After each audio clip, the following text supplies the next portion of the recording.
नमस्कार, आप देख रहे हैं आगाज टाइम। मैं हूं आपके साथ सुहानी सिंह और वक्त हो चुका उत्तर प्रदेश उत्तराखंड की बड़ी खबरों का। ये नजर डालते हैं खास खबर पे।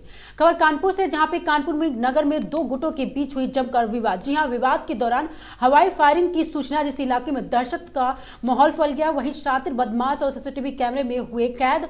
स्थानीय लोगों की सूचना पर मौके पर पहुंची पुलिस घटना के संबंध में कुछ संदिग्ध व्यक्तियों को थाने पर लाकर की जा रही है पूछताछ और तहरीर के आधार पर संयुक्त बता दें कि सुसंगत धाराओं के अभियोग पंजीकृत किया गया है। कानपुर नगर के थाना रायपुरवा का ये पूरा मामला बताया जा रहा है।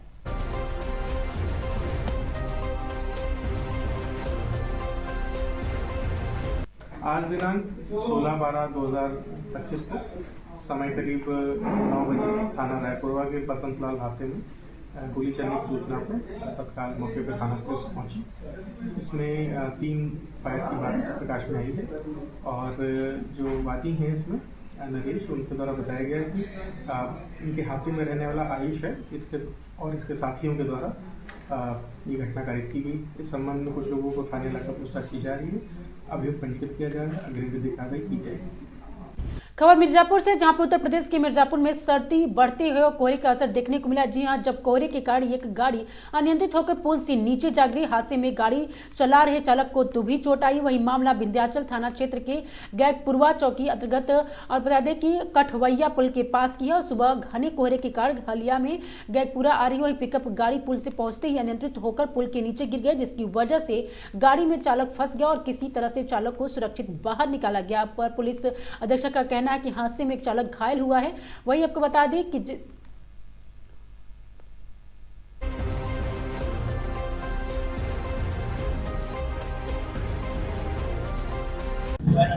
सर एक पिकअप गाड़ी पलटी हुई है, बता रहे कोहरे की वजह से अनियंत्रित हो गई है, क्या है सर? ये थाना क्षेत्र विंध्याचल में विरोही के पास ये जो गाड़ी है ये पलटी हुई है।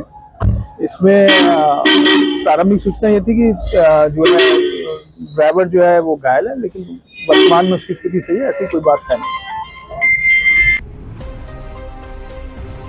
मेजा सामुदायिक स्वास्थ्य केंद्र का अधीक्षक और जनता की सराहना। जी हां, मेजा क्षेत्र के मेजा खास स्थित सामुदायिक स्वास्थ्य केंद्र में अधीक्षक शमीम अख्तर को जनता ने जमकर सराहना की है। मेजा की जनता ने कहा कि अधीक्षक शमीम अख्तर मरीजों के साथ प्रेम और प्यार से ट्रीटमेंट करते हैं और सभी मरीजों के साथ सदैव प्रेम से बात करते हैं। उनकी इस सेवा की भावना से मेजा की जनता उनके कार्यों से बहुत ही खुश है। जनता ने अधीक्षक से सराहना की है। जनता ने कहा कि जब से अधीक्षक शमीम अख्तर ने मेजा सामुदायिक स्वास्थ्य केंद्र पर आए हैं, तब से मेजा में काफी बदलाव देखने को मिल रहा है। अधीक्षक शमीम अख्तर ने मीडिया से बात करते हुए कहा कि उनके ये बड़ों और बता दें कि बुजुर्गों द्वारा मिला संस्कार वो अपने मरीजों को उसी संस्कार के साथ पेश आते हैं। उन्होंने कहा कि उनका सौभाग्य कि मेजा की जनता उन्हें पसंद करती है और वो हमेशा मेजा की जनता के लिए सामुदायिक स्वास्थ्य केंद्र पर उपलब्ध रहेंगे। अभी हम मेजा सीएससी में पहुंचे हुए हैं और अधीक्षक शमीम अख्तर देखिए पेशेंट को देख रहे हैं। फिलहाल हम बातचीत करेंगे, पेशेंट जो आए हैं उनसे बात करेंगे कि आखिर शमीम अख्तर जो अधीक्षक हैं उनका आचरण और व्यवहार पेशेंटों के प्रति कैसा रहता है।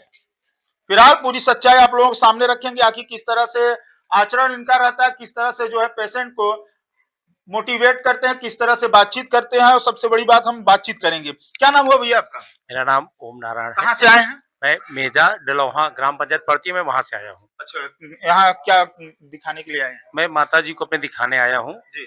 बकायदे। पिछली बार मैं दिखाया था उनको तो एक्सरा हुआ था, तो आज रिपोर्टिंग बताएं, देखकर उनको मेडिसिन लिखेंगे। अच्छा, ये बताइए जो अधीक्षक हैं शमीम अख्तर, इनका आचरण व्यवहार कैसा रहता है? आप लोग कैसा रहता है? बहुत ही सरल स्वभाव के हैं भाई, हर व्यक्ति का बहुत हेल्पिंग नेचर के हैं। प्रत्येक मरीज की प्रयास करते हैं मदद करने की, लेकिन अब व्यस्तता है तो उसके बीच में कुछ भी हो सकता है। कुछ लोग तो कहते हैं इनका व्यवहार ही नहीं सही रहता है, आप काहे झूठ बोल रहे हैं? हम लोगों कहने पे कैसे ले जाए? ऐसा तो नहीं है अधीक्षक यहाँ बैठे हैं इसकी वजह से आप बोल रहे हैं? नहीं, बिल्कुल नहीं, ऐसा क्यों है? कोई दबाव तो नहीं? बिल्कुल नहीं, किसी तरह दबाव नहीं। आचरण इनका सही है, बहुत सही आचरण है। मैं इनसे क्या कहेंगे भैया, अधीक्षक का किस तरह से आचरण रहता है? सर बहुत अच्छा है और सर जिस तरह से मरीजों को देखते हैं, मरीज भी काफी संतुष्ट रहते हैं और मरीज यहाँ काफी ज्यादा अधीक्षक सर के बहुत ज्यादा चाहते भी हैं, क्योंकि इनका जो देखने का स्वभाव है बहुत अच्छा है।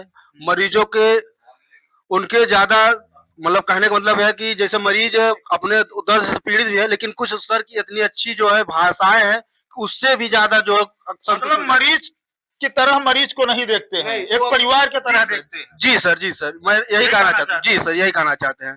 मैं बरसैता ग्राम का विष्णुपाल मेरा नाम है। हमारे पिताजी जो है इस बैठे हुए हैं। मैं इनको इसके पहले भी सर को दिखाए थे, जो इन्होंने सर ने इनको रिस्पॉन्सिबिलिटी दी, अभी तक किसी डॉक्टर साहब ने नहीं दिया। और सर हमारे पिताजी की ये भी कहना था कि जैसे सर एकदम घर के परिवार जैसे ही करते हैं, इसलिए बहुत अच्छा मुझे लगता है। कैसा लगता है अधीक्षक का व्यवहार आप लोगों को? अधीक्षक साहब का व्यवहार मरीजों के प्रति ऐसा रहता है कि जिस तरह से घर का कोई व्यक्ति अपने घर के लोगों से बात करता है, उस ढंग से। झूठ न बोलिए कि ऐसा नहीं अधीक्षक सामने बैठे हैं आप जो है गोल मटोल कर रहे हैं। मैं दिनेश कुमार पांडे एडवोकेट जी बाहर मेजा का उपाध्यक्ष रह चुका हूँ जी और अधीक्षक साहब से पहले भी दवा ले चुका हूँ। अधीक्षक रहने के पहले अब भी आता हूँ। अधीक्षक साहब का व्यवहार बहुत ही सराहनीय और पब्लिक के प्रति मतलब आचरण इनका बहुत अच्छा रहता है पेशेंट का। हाँ हाँ जो मरीज है। हाँ, मरीज के लिए दवा भी अस्पताल से लिखते हैं, दिलवाते भी हैं और ड्यूटी के बाद भी अगर कोई आता है तो उसको देखने में कोताही नहीं करते। अच्छा, ऐसा तो नहीं होता कि कभी अधीक्षक ड्यूटी का टाइम खत्म हो रहा हो, जाने के टाइम पे हो, मरीज आ जाए तो ऐसा तो नहीं कभी बोले हैं कि हम नहीं देखेंगे? अधीक्षक साहब का व्यवहार ऐसा रहता है कि अक्सर अगर गाड़ी में बैठ रहे हैं तभी मरीजों को दवा देते हैं। मतलब संतुष्ट हैं आप लोग इनके कार्य हम से? लोग इनके कार्य से संतुष्ट हैं। क्या दादाजी, अधीक्षक साहब के काम से संतुष्ट हैं? हाँ भैया, हम झूठ न बोलिएगा। नहीं, झूठ किस चीज की है? झूठ बोलने से क्या मिलेगा? क्या हुआ है आपको, क्या परेशानी हुआ? हमारे सीने में दर्द रहता है। तो दिखाने के लिए आए हैं? हाँ जी, इनका आचरण सही है? बिल्कुल एकदम सही। देख रहे हैं, अभी हम मेजा सीएससी पहुंचे थे और क्या कुछ यहाँ पे जितने भी मरीज आए हम इनसे बातचीत कर रहे हैं कि आखिर अधीक्षक का जो आचरण और जो व्यवहार है मरीजों के प्रति किस तरह रहता है। कुछ लोग जो है बताया जा रहा था कि मरीजों के प्रति आचरण जो है शमीम अख्तर अधीक्षक जो है उनका नहीं रहता है, मगर कुछ लोग हम देखिए और बातचीत। किस लिए आए हैं आप? दवा लेना है, क्या हुआ है? माता की तबीयत खराब है। अच्छा, तो डॉक्टर साहब सही से बातचीत करते हैं आप लोगों से? हम तो पहली बार आए तो हमको क्या पता कैसे बात करें कैसे नहीं। अभी पहली बार है। अभी कहाँ से आए हैं आप? मेडरा से। मेरड़ा से। अच्छा, आप पहली बार आई हैं कि इसके पहले भी आई हैं? 4 महीना पहले दवा ले चुकी है। और बहुत अच्छी दवा देन, फायदा भी। और लड़कियां परदेश गए, फिर तबीयत खराब हुई, वही दवा लेने फिर आई। मतलब इनका व्यवहार कैसा रहता है आप लोगों के? अच्छा रहता है। सही बोल रही हैं? हाँ सही बोले, हमारे भी इलाज किए हैं, हमारे लड़के भी इलाज किए हैं। आप लोग आती हैं तो किस तरह से बातचीत करते हैं? अधी जैसे घर के लोग भी बात करते हैं, डॉक्टर बात करते हैं, वो उस तरह से बात करते हैं। अच्छे से अच्छे से बात करते हैं। अच्छे से बात करते हैं। कहाँ से आए भैया? हम तो मिर्जापुर का मिर्जापुर से आए हैं यहाँ पे? दवा साले का दवा वो बाहर रहता है ना, उसका दवा लेने के लिए आए हैं। अच्छा, हाँ, कितने बार मेजा सीएससी आ चुके हैं? अभी है तो ससुराल है तो बराबर आते हैं। आते हैं हाँ, बराबर आते हैं। डॉक्टर साहब से कितने बार मुलाकात हुई है यहाँ पे? पहली बार हुआ। पहली बार। कैसा लगा? अच्छा लगा। बातचीत हुई? अभी नहीं, अभी तो आए। देख रहे हैं शमीम अख्तर जी अधीक्षक भी, हम इनसे भी बातचीत करेंगे। डॉक्टर साहब ये बताइए, जिस तरह से मरीजों से जब हमारी बातचीत हो रही हो, कह रहे हैं आपका आचरण बहुत अच्छा रहता है, किसी को कुछ सिखाए वगैरह तो नहीं है? अब मैं तो ये नहीं पता कि मुझे जानकारी तो नहीं है कि आप यहाँ आ रहे हैं, अब मैं लोगों को सिखा के रखा हूँ। ये सामने आपके असली बताने के पहले ही हम कैमरा बाहर से ही चालू कर लिए थे। हाँ, तो मुझे ये जानकारी नहीं कि आप आ रहे हैं, और मैं सब लोगों को क्यों बताऊंगा? वो जनता है जो बोलती है, सच बोलती है, और सच की ही जनता है। तो मरीज जितने भी आते हैं आपके प्रति इतना आकर्षित क्यों रहते हैं? किस तरह से आप बातचीत करते हैं? कुछ मोहनी मंत्र वगैरह तो नहीं मारते हैं? नहीं सर, समय देता हूँ और मेरे संस्कार मेरे घर वालों ने दिया है तो मैं उस तरह से कहूँ। मतलब जिस तरह से आपके परिवार, आपके परवरिश हुई है, अच्छे घर से हुई आदमी को दवा से नहीं ठीक होता है। उसको पहले उससे देखिए कि वो किस समस्या से जूझ रहा है। घर की समस्या उसके साथ है कि पारिवारिक समस्या उसके साथ है, पहले आप उसको संतुष्ट करिए। हमने तो अपनी आशाओं से भी कह रखा है कि आप किसी के घर में जाइए तो पहले आप अपने संस्कार को दीजिए वहाँ पे, तभी वो बताएगा कि हमारे पेट में बच्चा आया है, हम जांच कर दें। और किसी के यहाँ आप जाएंगे और आप अनाप शनाप की चीजें बकेंगे तो वो कहेगा कि भैया कौन। कुछ मरीज ऐसे भी होते हैं कि दवा से न ठीक होते हैं, भाषाओं से भी ठीक हो जाते हैं। मेन तो यही होता है कि अरे गए डॉक्टर साहब बहुत संतुष्ट है, बहुत अच्छे थे, वही खुशी मिल गई, उनको ठीक हो गए। तो कैसे कुछ लोग कहते हैं कि आपका आचरण सही नहीं रहता है, मगर हम यहाँ पे पहुँचते हैं, इतने मरीजों से बात करते हैं, कहते हैं आचरण बहुत अच्छा है। जनता कुछ भी कह सकती है, मतलब झूठा अफवाह भी उड़ा कल पे जो चीजें हैं वो लोगों को सच आके देखना चाहिए। जैसे आपने अपने सच को दिखाने का प्रयास किया, उसी तरह लोग अपने सच। लेकिन जो लोग इस मानसिकता से प्रताड़ित हैं कि वो सीएससी मेजा को देख के भाई हमारे साथ हमारा स्टाफ है, हमारे स्टाफ में कोई कमी नहीं है, हमारे साथ हमारे सीएमओ साहब हैं, वहाँ पे कोई आपत्ति नहीं है। किसी और व्यक्ति को आपत्ति होने का क्या मतलब है? जी, सक्षम अधिकारियों को ऐसा कुछ नहीं है, आप उस पद पे आए तो आपके अंदर कुछ तो ऐसा हुनर हो रहा होगा, तभी तो आज आप अधीक्षक बने हैं। मैं 2 साल कुराव में अधीक्षक पद का भार संभाला और स्थितियाँ बहुत ही खराब थी। अब मैं वहाँ से मुझे गोल्ड मेडलिस्ट वहाँ पे मैं रहा। मुझे जिलाधिकारी महोदय की तरफ से मुझे गोल्ड मेडल दिया गया, नीति आयोग की तरफ से मुझे गोल्ड मेडल दिया गया और मैं एक सम्मानित पद पे वहाँ रह के और यहाँ मेजा संभालने आया हूँ। और मुझे उम्मीद है कि यहाँ की जनता मेरा साथ देगी और मैं यहाँ की स्थितियों को सुधारने का प्रयास करूँगा। कोई मेरा घर नहीं है कि मैं जीवन बसाने आया हूँ। जब तक सरकार ने मुझे मौका दिया है, सरकार की हर नीतियों जनता के दिलों में तो वैसे ही आप राज कर रहे हैं। वो सब ठीक है, लेकिन मैं सरकार की नीतियों पे काम करना है और जो धरातल पे चीज़ें नहीं हो पा रही हैं, जो सरकार ने हम लोग को गाइडलाइन दी है, उस मानसिकता के को लेके और मैं धरातल पे काम करने का प्रयास करूँगा और सरकार की सारी नीतियों को धरातल पे लाऊँगा। जनता को ऐसे किसी लाभ से वंचित नहीं होने दूँगा, चाहे वो आयुष्मान कार्ड हो,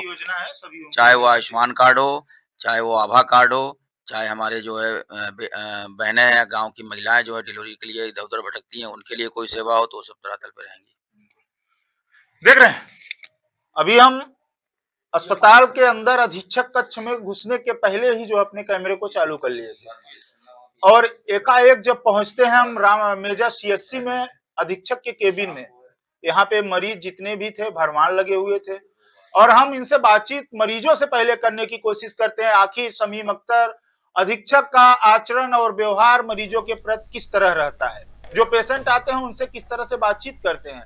मगर जब हम बातचीत करते हैं तो जितने भी यहाँ पे मरीज पेशेंट जो आए थे वो इनके काम से जो है खुश हैं और सभी से अच्छे तरीके से बात करते हैं, सभी को अच्छे तरीके से मोटिवेट करते हैं और सभी इनके दवा और इनके कार्यों से यहाँ पे मेजा की जो जनता है वो खुश नजर आ रही है। खबर मथुरा से, जहां पे इस अवसर बता दें कि पर श्री वृंदा ग्रुप के निदेशक राघव जी ने मीडिया को संबोधित करते हुए कहा कि ब्रज स्टार्टर्स केवल एक टीम नहीं बल्कि ब्रज की माटी का स्वाभिमान और युवाओं के अदम्य साहस का प्रतीक है। संतों के आशीर्वाद ने हमारी जिम्मेदारी को और बढ़ा दिया है। श्री बता दें कि वृंदा ग्रुप का संकल्प अपनी प्रतिभाओं को ऐसा सशक्त मंच देना जहाँ से वो राष्ट्रीय पटल पर ब्रज का परचम लहरा सके। वहीं समारोह के मुख्य आकर्षक बता दें कि ट्रॉफी अनावरण और वरिष्ठ समाज सेवी राम अग्रवाल जी के हाथों ट्रॉफी का करके संपन्न हुआ, जो कि टीम की तैयारियों की प्रतिबद्धता के साथ साक्षी बना।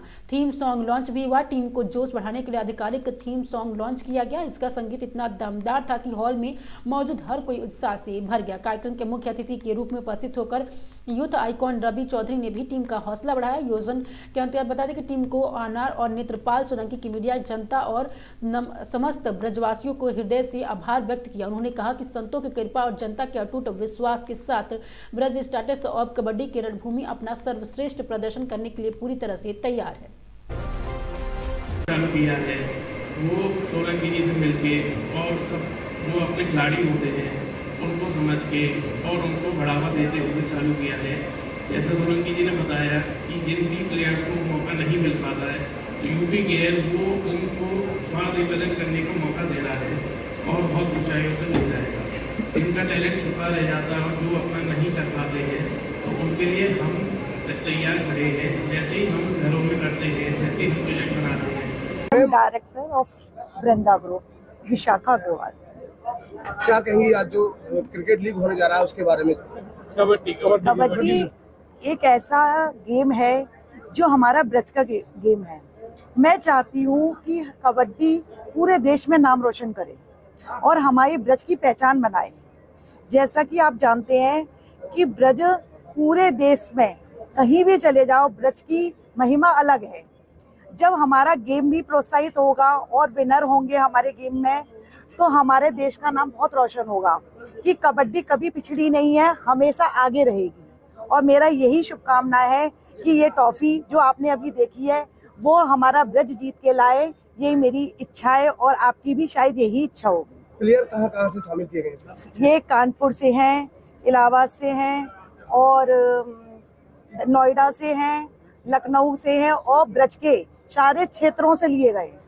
क्या खास होगा इस कबड्डी लीग में? जो है कबड्डी लीग में ये खास होगा, आप उनकी परफॉर्मेंस देखिए, जिस हिसाब से उनमें जोश भरा हुआ है, आप देखकर कहेंगे कि हाँ ये जोश कहाँ से आया।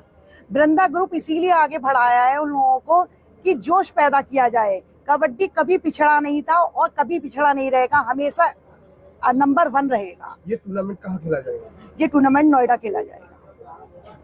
होने जा रहा है, क्या कहेंगे, किस तरह का है पूरा कार्यक्रम? मैं नेत्रपाल सोलंकी, ब्रिज स्टार को ओनर। अभी जिस तरीके से जैसे राम भाई साहब ने बताया है, अभी हमारे साथ श्री वृंदा ग्रुप जिस तरीके से जुड़ के काम कर रहे हैं हम लोग, तो जो प्रतिभाएं जो आजकल आप देख रहे होंगे ग्रामीण क्षेत्रों में प्रतिभाएं हैं लेकिन उन्हें कोई मंच नहीं मिलता है। यूपी के लिए एक ऐसा मंच है जहाँ पर बच्चों को एक उचित, अभी 6 महीने पहले उचित प्लेटफार्म प्रदान कराता है।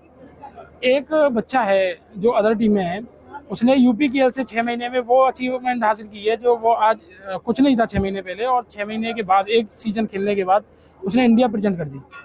तो इस तरीके की प्रतिभाएं जो दबी रह जाती हैं इंडिया में, उन प्रतिभाओं को निखारने का ये यूपीकेएल काम कर रहा है, और उसी में थोड़ा सा सहयोग हम लोग भी कर रहे हैं। क्योंकि जिस तरीके से इसकी नींव लेके आए थे यूपीकेएल के जो फाउंडर हैं संभव जैन भाई, मैं उनका बहुत तहे दिल से शुक्रिया अदा करना चाहता हूँ। राजेश जी हैं जो सेक्रेटरी हैं, उनकी एक बहुत बड़ी ये पहल है। इन दोनों लोगों ने ये मंच तैयार किया है और उसी मंच में एक छोटा सा भाग हमने लिया है ब्रज स्टार की टीम लेकर के। और जो ब्रज के क्षेत्र से जो बच्चे रह जाते हैं, उस ब्रज के क्षेत्र के बच्चों के लिए हमने इसमें जो हमारा सहयोग होगा हम उनको आगे बढ़ाने का काम कर रहे हैं। इसी तरीके से जैसे मेरे साथ ये श्री वृंदा ग्रुप जिस तरीके से हम लोग जुड़े हैं, साथ में काम कर रहे हैं, इनका विजन भी पहले जो गरीब लोग होते हैं या जो नॉर्मल बच्चे होते हैं जिनका सपना होता है एक मकान बनाने का, उस तरीके से इन्होंने काम किया अब तक। उसी मार्गदर्शन के अकॉर्डिंग जब मेरी राघव जी से, राम भाई साहब से जैसे बात हुई थी, तो इन्होंने वही चीज़ हमसे कही थी कि भाई जो बच्चे जिनको प्रतिभा नहीं मिल रही है हम उनको मौका देंगे। अवार्ड जो होंगे वो किस तरह से होंगे और विनर जो होगा?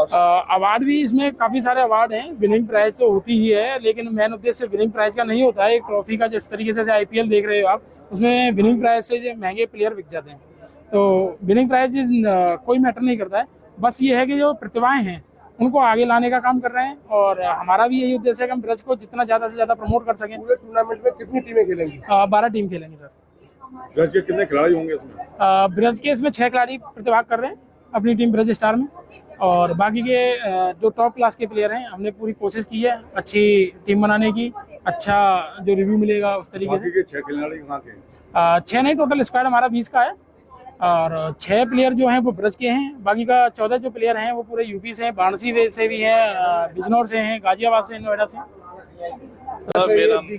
यूपीकेएल होने जा रहा है, क्या तैयारी है इसकी और क्या कहेंगे? सर मेरा नाम राघव अग्रवाल है, मैं श्री वृंदा ग्रुप का MD हूँ और ब्रिज स्टार का ओनर हूँ। जो हमने ये लीग ली है वो हमने युवाओं को प्रोत्साहित करने के लिए, और यूपी कबड्डी जो हमारी उत्तर प्रदेश कबड्डी लीग है उसको प्रमोट करने के लिए हमने लिया है।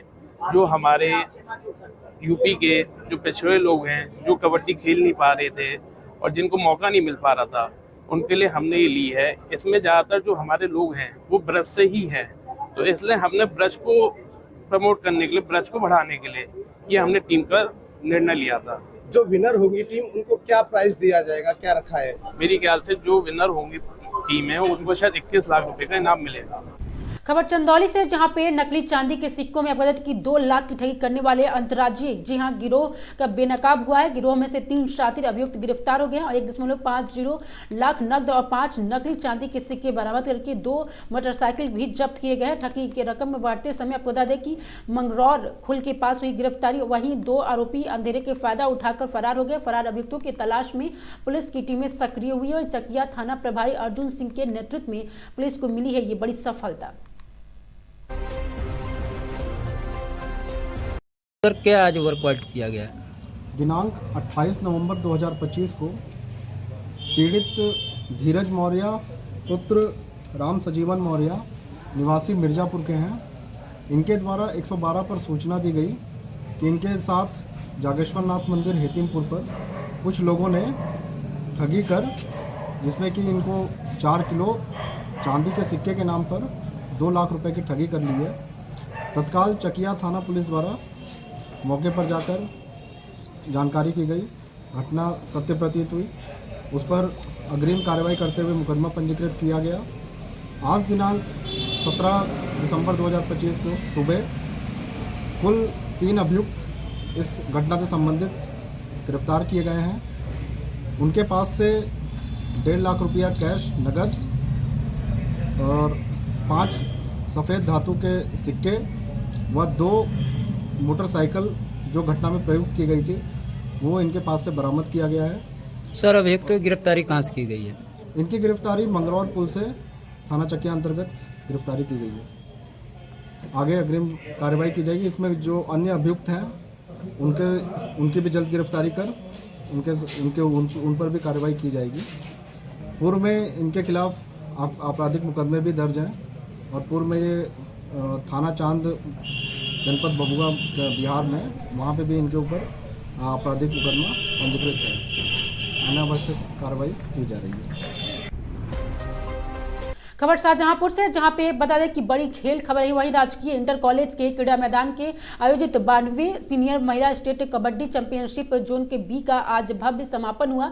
स्वर्गीय डॉक्टर GL कनौजिया पूर्व सांसद मेमोरियल प्रतियोगिता में प्रदेश की शीर्ष महिला टीमों को आपको कहते हैं दमखल दिखाया। जी हाँ, शाहजहांपुर के राजकीय इंटर कॉलेज के क्रीड़ा मैदान में आयोजित 92वें सीनियर महिला test kabaddi championship zone B का आज फाइनल मुकाबले के साथ संपन्न हुआ। प्रतियोगिता में कुल 13 टीमों का हिस्सा लेना था। हालांकि 3 टीम कहीं कारणों से नहीं पहुंच सकी। शेष 10 टीम ने पूरे जोश और खेल भावना के साथ मुकाबले खेले। फाइनल के बाद उत्तर प्रदेश पुलिस टीम ने शानदार प्रदर्शन करते हुए प्रथम स्थान हासिल किया। वहीं मेरठ की टीम द्वितीय स्थान पर रही और जबकि गौतम बुद्ध नगर और बागपत की टीम ने संयुक्त रूप से तृतीय स्थान प्राप्त किया। ये चारों टीम अब गाजीपुर में होने वाले सुपर लीग में हिस्सा लेगी। इस प्रतियोगिता के जरिए खिलाड़ियों को राष्ट्रीय स्तर तक पहुंचने का अवसर भी मिलता है। जिला कबड्डी एसोसिएशन के सचिव राहुल तोमर ने बताया कि यहाँ से बता दें कि चयनित खिलाड़ी आगे चलकर भारतीय टीम का हिस्सा बन सकते हैं। जिला कबड्डी एसोसिएशन के सचिव राहुल तोमर ने कहा कि यह प्रतियोगिता महिला खिलाड़ियों के लिए बहुत ही महत्वपूर्ण है और यहाँ से कई प्रतिभाएं आगे राष्ट्रीय और अंतर्राष्ट्रीय स्तर तक पहुंच जाती हैं। समापन समारोह के मुख्य अतिथि के रूप में नगर आयुक्त शाहजहांपुर के डॉक्टर विपिन कुमार मिश्रा भी मौजूद रहे। उनके साथ भाजपा के नेता राजकमल बहसोई भी विशेष रूप से उपस्थित रहे। प्रतियोगिता के आयोजन जिला कबड्डी एसोसिएशन के अध्यक्ष डॉक्टर संजीव कनौजिया के नेतृत्व में किया गया। जिला ओलंपिक संघ के सचिव नरेंद्र त्यागी ने कहा कि शाहजहांपुर के इस तरह की प्रतियोगिता होना खिलाड़ियों और खेल प्रेमियों के लिए सुनहरा अवसर है। वहीं विजेता उत्तर प्रदेश पुलिस टीम के कोच युवा को खेल के प्रति अनुशासन और समर्पण का भी संदेश दिया। यूपी पुलिस से टीम कोच ने कहा कि आज की पीढ़ी में मोबाइल से दूर रहकर अभ्यास और डाइट और अनुशासन पर ध्यान देना होगा। खेल सिर्फ मेडल नहीं देता बल्कि चरित्र भी बनाता है। कुल मिलाकर शाहजहांपुर से आयोजित यह राज्य स्तरीय महिला कबड्डी प्रतियोगिता खिलाड़ियों के लिए यादगार साबित हुई और जिले को एक बार फिर से खेल मानचित्र पर मजबूत पहचान मिली। शुभकामनाओं के साथ अपने गंतव्य स्थान के लिए रवाना हो। का मैच थे जिसमें लगभग 16 टीम हमारी है, जिसमें 13 टीमों ने हमारे यहाँ पे हिस्सा लिया और 13 टीम में आज फाइनल हुआ 4 टीमों में, जिसमें हमारी बागपत, गाजियाबाद, हापुड़ और यूपीपी ने हमारी प्रथम स्थान प्राप्त किया। मेरठ ने हमारा सेकंड स्थान प्राप्त किया। कुल हमने जो है 4 टीमों को सम्मानित करने का काम किया और ये डॉक्टर GL कनौजिया जी हमारे पूर्व सांसद थे, उनकी मधुर स्मृति में इस खेल का आयोजन किया गया। डॉक्टर संजीव कनौजिया जी इसके आयोजक रहे और जिला कबड्डी एसोसिएशन के वो अध्यक्ष हैं, उनके द्वारा ये कार्यक्रम कराया गया और इससे शाहजहांपुर के जो हमारी बच्चियां हैं उनको बहुत ही खेल के लिए प्रोत्साहन मिला और ये हमारे देश के यशस्वी प्रधानमंत्री मोदी जी का मिशन है। उन्होंने तमाम खेल प्रतियोगिताएँ प्रारंभ कराई हैं, जैसे सांसद खेल प्रतियोगिता, अस्मिता खेल प्रतियोगिता, खेलो इंडिया और 2030 में हम कॉमनवेल्थ करने जा रहे हैं और 2036 में हम लोग ओलंपिक की मेज़बानी करने का सपना देख रहे हैं। तो ये बहुत बड़ा मिशन है और ये शाहजहांपुर जैसे पिछड़े एरिया के लिए इस प्रतियोगिता का होना ये हमारी बच्चियों के लिए, हमारे खेल प्रेमियों के लिए, हमारे खिलाड़ियों के लिए बहुत ही सुनहरा अवसर है। मैं सभी को बहुत बहुत आभार देता हूँ, सभी मीडिया बंधुओं को भी आभार देता हूँ कि आप लोगों ने भी इसको बहुत अधिक कवरेज देने का काम किया। सभी का धन्यवाद। जनरेशन जो है फोन में रहती है तो फोन से अलग रहना है और अनुशासन में अभ्यास करना है और अपना एक बनाना है अभ्यास का और डाइट का। उसी से ही आगे बढ़ेंगे खेल में। कबड्डी नहीं है, कोई भी खेल एक अपने जीवन में किसी भी बच्चे को मनीषी जी के सम्मान के लिए खेल एक मेडल नहीं देता, खेल एक चरित्र बनाता है। ठीक है, सबसे पहले मैं यही संदेश दूंगा कि सबको किसी न किसी रूप में खेल में हिस्सा लेना है। ये जोन बी का महिला 52वीं सीनियर महिला स्टेट कबड्डी चैंपियनशिप थी, जिसमें 13 टीमों को प्रतिभा करना था। 3 टीमें नहीं आ सकी किसी कारणवश, उनका रिजर्वेशन था लेकिन कोहरे की वजह से उनकी ट्रेन कैंसिल हो गई, लेट हो गई थी, फिर हमने उनको मना कर दिया, वो नहीं आ पाई। 10 टीमों ने इसमें प्रतिभा किया। लीग मैचेज कल खत्म हुए थे, आज नॉकआउट मैचेज हुए थे और जिसमें उत्तर प्रदेश पुलिस ने प्रथम स्थान प्राप्त किया और मेरठ ने द्वितीय स्थान प्राप्त किया, गौतम बुद्ध नगर ने तृतीय स्थान प्राप्त किया और बागपत ने भी तृतीय, कंबाइन तृतीय स्थान ही दिया जाता है। जो अभी हमारी चारों टीमें ये सेमीफाइनलिस्ट टीमें थी, इनका अभी सुपर लीग होगा जो गाजीपुर में, वहाँ ये चारों टीमें प्रतिभाग करेंगी। उत्तर प्रदेश कबड्डी एसोसिएशन ने पूरे उत्तर प्रदेश को 4 जोनों में बनाया, ABCD, तो चारों जोनों में से 4-4 टीम उसमें सेलेक्ट होकर जाती हैं, वो फिर सुपर लीग खेलती हैं। उसमें से जो टीम सेलेक्ट होती है वो फिर उत्तर प्रदेश का प्रतिनिधित्व करती है नेशनल में, और वहाँ नेशनल में जो टीम अच्छा खेलती है, जो बच्चा अच्छा खेलता है, उसका सिलेक्शन होता है इंडिया कैंप के लिए, और इंडिया कैंप में जो अच्छा खेलता है फाइनल लिस्ट जो बनती है वो भारत को प्रतिनिधित्व करती है। जो अभी आप देख रहे हैं पीछे 2 टीम अभी हमारी जूनियर गर्ल्स थी और सीनियर की वर्ल्ड कप में फाइनल में उसने गोल्ड मेडल लिया और जूनियर एशियन गेम में भी गोल्ड मेडल लिया, जिसमें हमारी एक लड़की यूपी की थी, यूपी पुलिस से खेल रही थी यहाँ भी। और ये मतलब इसी बारे में बता रहा था कि बहुत महत्वपूर्ण ये प्रतियोगिता है, यहाँ से हम भारतीय टीम के लिए जा सकते हैं। तो 2 दिन की प्रतियोगिता थी, आज इसका समापन हुआ। हमारे नगर आयुक्त साहब मुख्य अतिथि थे और हमारी जिला कबड्डी एसोसिएशन के प्रेसिडेंट जो अध्यक्ष जी हैं डॉक्टर संजीव कनौजिया जी, बहुत सहयोग रहा, उन्होंने बहुत टाइम दिया और सभी का बहुत बहुत धन्यवाद। जितने भी हमारे यहाँ गेस्ट आए, बहुत बहुत धन्यवाद। खबर सोनभद्र से, जहां पे कप सिरप तस्करी पर पुलिस की बड़ी कार्रवाई। जी हां, 10,000 के इनामिया अभियुक्त गिरफ्तार हुआ। वहीं SIT, SOG और थाना रॉबर्ट्सगंज की संयुक्त टीम ने कप सिरप तस्करी के मामले में सत्यम और बता दें कि कबीर चौराहा वाराणसी से किया गया गिरफ्तार अभियुक्त फर्जी दस्तावेजों के आधार पर मां कृपा मेडिकल के नाम पर करता था हेरफेर। वही ड्रग्स लाइसेंस प्राप्त कर 6 करोड़ की प्रतिबंधित से और फेंसिल कफ सिरप की कामकाजी खरीद बिक्री भी दिखाई करता था। वही वास्तविक रूप से सिरप का कोई परिवहन नहीं हुआ, बल्कि फर्जी फॉर्मों के जरिए पैसों का लेन देन का राशि रांची स्थित सैली ड्रेसेस के खाते में भी मनी ट्रांसफर किया गया है। वहीं पुलिस के अनुसार पूरा नेटवर्क कागजों पर संचालित था और आप बता दें कि मामले में आगे की भी जांच जारी है। पुलिस लाइन में पुलिस अधीक्षक सोनभद्र के मामले का ये बड़ा खुलासा किया है।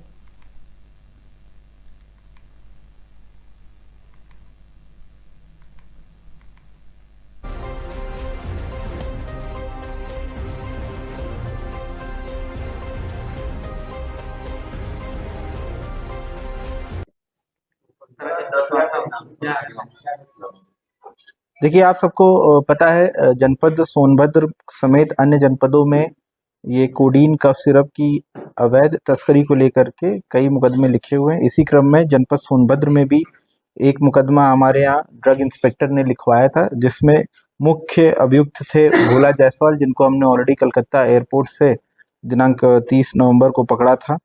उसी क्रम में उस विवेचना में ये सामने आया था कि यहाँ पर 2 फर्में, जिसमें माँ कृपा मेडिकल और सुवीक्षा फार्मा नाम से 2 फर्में बनाई गई थी जनपद सोनभद्र में, जिसमें 1 साल में लगभग 6 करोड़ रुपए की फेंसिडिल की कफ सिरप की खेप यहाँ पे आई हुई दिखाई गई है।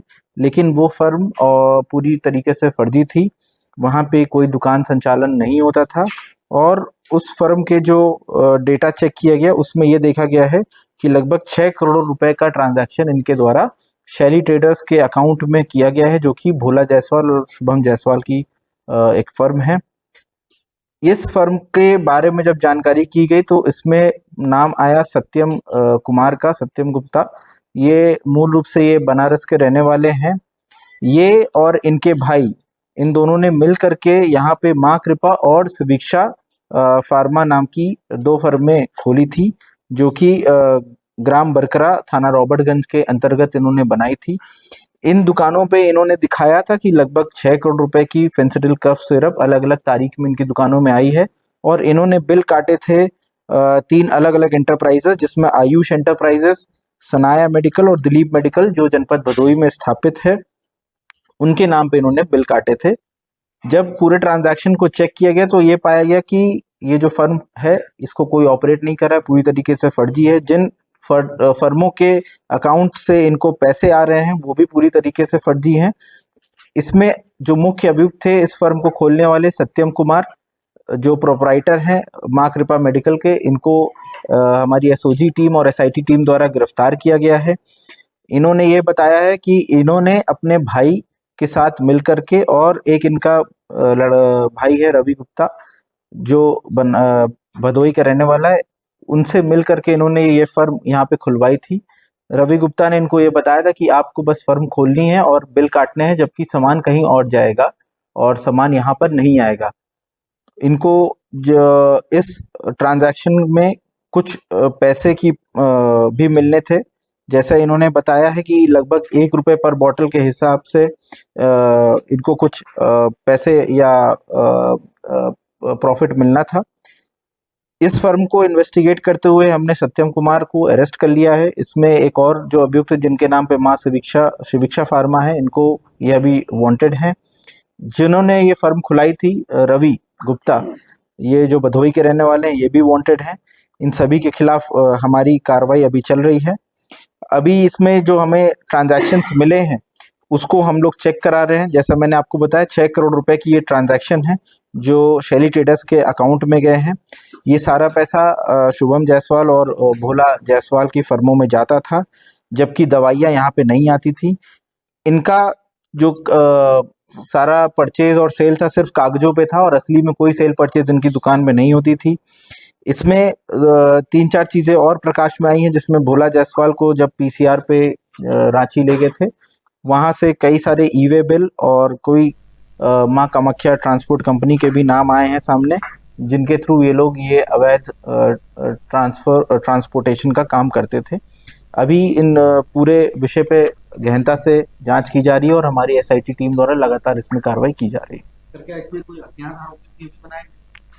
अभी जैसा मैंने बताया कोई अज्ञात आरोपी नहीं, इसमें अभियुक्त सत्यम कुमार है और एक इसका और भाई है, वो भी इसमें वांटेड है। एक इसमें जो रवि है, रवि नाम का व्यक्ति जिसने इनकी ये फर्म खुलाई थी, जिन्होंने इनको सारा धंधा समझाया था कि किस तरीके से आपको फर्जी बिल। खबर श्रावस्ती से, जहां पे दवा की दुकानों पर लगातार हो रही पुलिस छापेमारी के विरोध में केमिस्ट एंड ड्रगिस्ट एसोसिएशन सड़क पर उतर आया है। जी हां, एसोसिएशन के मुख्यमंत्री को संबोधित ज्ञापन डीएम को सौंपते हुए पुलिस कार्रवाई पर रोक लगाने और प्रतिबंधित दवाओं को स्पष्ट सूची जारी करने की भी मांग की है। केमिस्टों का आरोप है कि बिना ठोस दिशा निर्देश की जारी कार्रवाई से निर्दोष व्यापारी और डॉक्टर डर के दबाव में काम करने लगे हैं। वहीं आपको बता दें कि केमिस्ट और ड्रगिस्ट एसोसिएशन का कहना है कि हाल के दिनों में दवा दुकानों पर अचानक की जा रही पुलिस से छापेमारी के व्यापारियों को भय का माहौल बन गया है। दवा व्यापारियों का कहना है कि नशे के खिलाफ चल रहे अभियान के साथ लेकिन बिना ये बताए कि कौन सी दवाएं प्रतिबंधित है, दुकानों पर कार्रवाई करना गलत है। एसोसिएशन ने मांग की है कि उत्तर प्रदेश सरकार और ड्रग कंट्रोल विभाग तत्काल प्रतिबंधित दवाओं को लिखित और स्पष्ट सूची जारी करे ताकि भ्रम की स्थिति खत्म हो और व्यापारी नियमों के तहत कारोबार कर सके। एसोसिएशन के प्रशासन को चेतावनी देते हुए भी यदि इस तरह के दबाव और छापेमारी जारी रही तो मजबूर में कुछ जीवन रक्षक दवाओं की खरीद बिक्री को रोकनी पड़ सकती है, जिसकी पूरी जिम्मेदारी प्रशासन की होगी। हालांकि केमिस्टों ने यह भी साफ किया है कि जो भी व्यापारी दोषी पाए जाएंगे उनके खिलाफ ड्रग एक्ट के तहत सख्त कार्रवाई करने को समर्थन करते हैं, लेकिन निर्दोष दवा व्यापारियों को उत्पीड़न किसी भी सूरत में बर्दाश्त नहीं किया जाएगा।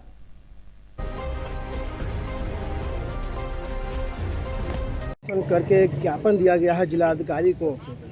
किन मुद्दों पे ज्ञापन दिया है, ऐसा क्या हुआ है जिस पे ज्ञापन देने के लिए आप लोग मजबूर हुए हैं?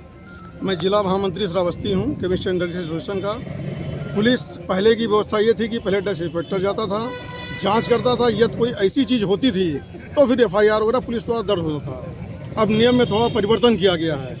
अब सीधा पुलिस जो है वो जाके पहले पहुंचती है, फिर बाद में ड्रग इंस्पेक्टर को बुलाया जा रहा है, जो कि ये चीज़ हम लोग नहीं बर्दाश्त करेंगे। जैसी व्यवस्था पहले थी कि डीआई के द्वारा, ड्रग इंस्पेक्टर द्वारा जांच होता था, वही व्यवस्था फिर से लागू की जाए, जो कि उचित है सभी केमिस्टों के लिए। आप लोगों की ज्ञापन के बाद अगर आपकी मांगें नहीं पूरी हुई तो क्या करेंगे आप लोग? हड़ताल करेंगे हम लोग। अगर हम लोगों की मांगें नहीं पूरी करती है गवर्नमेंट तो उसके लिए हम लोग अपने प्रदेश स्तर पे मीटिंग करेंगे, वार्ता करेंगे। जैसा प्रदेश का हम लोगों का नेतृत्व मिलेगा उस प्रकार से हम लोग आगे कुछ भी करने के लिए तैयार हैं। अभी आपके अध्यक्ष जी ने ये कहा था कि अगर मांग पूरी नहीं होती है तो 1-2-3 महीने में धरना प्रदर्शन होगा और भी सारी चीज़ें होंगी। उस दौरान जो मरीज है उनको जो समस्याएं होंगी उसका जिम्मेदार कौन होगा? उसका जिम्मेदार होगा।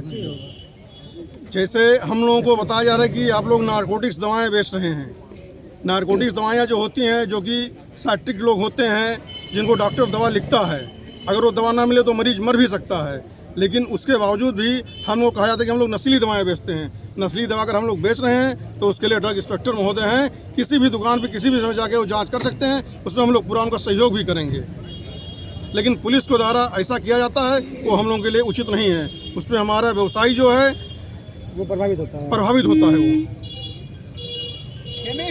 केमिस्ट एसोसिएशन के द्वारा जिलाधिकारी कार्यालय पे पहुंचकर एक ज्ञापन दिया गया है। ऐसा क्या हुआ है जिले में जो ये एसोसिएशन जो है मजबूर हुआ है ज्ञापन देने को?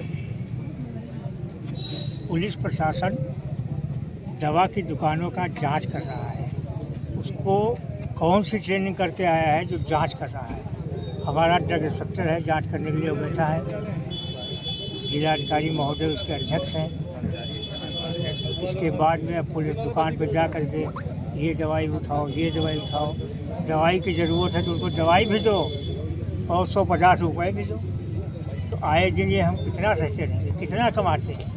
गवर्नमेंट को टैक्स अदा करता हूँ, किस बात का अदा करता हूँ? जो आवे जिसकी मर्जी हो, गवर्नमेंट एम्प्लॉई आके जो है सामान लेके चला जाए उससे। ये गलत तरीका है। इसलिए पुलिस प्रशासन को ये व्यवस्था हटाई जाए।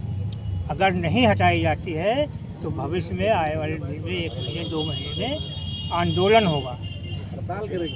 हम हड़ताल करेंगे।